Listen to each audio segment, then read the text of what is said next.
josta sitä sitten pitäisi yli mennä. Eiköhän se onnistu kaiketi.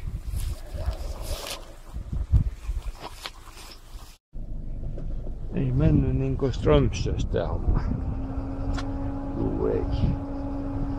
Aika piukasti on parkkeerattu taas. Mitä se nyt tehdään? Hajoiskohan jotain?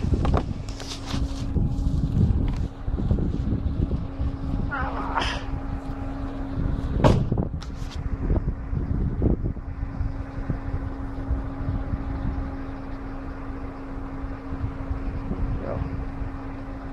Kiinni jo.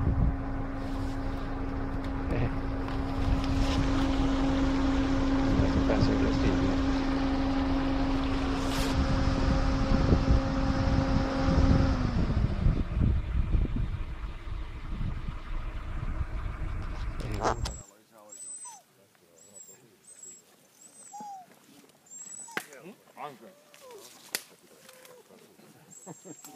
Onneksi mun kolereksissa.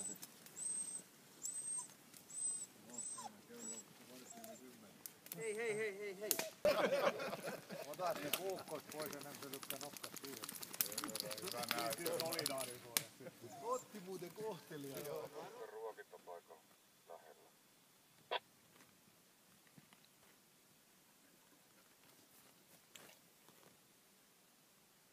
Ääni kun se sellin ääni.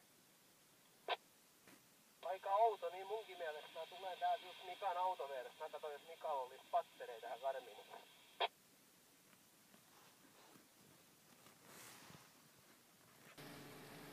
Kauan ne taas pyöri tossa. Joo. Mä olin 4 kertaa näköetäisyyden. Ainoa ampumahalli oli lehmä. Hänen kotiin tuo viivästyi. Jos siellä oli jotain menoa, niin hän ei parin tuntia enemmän pääsi.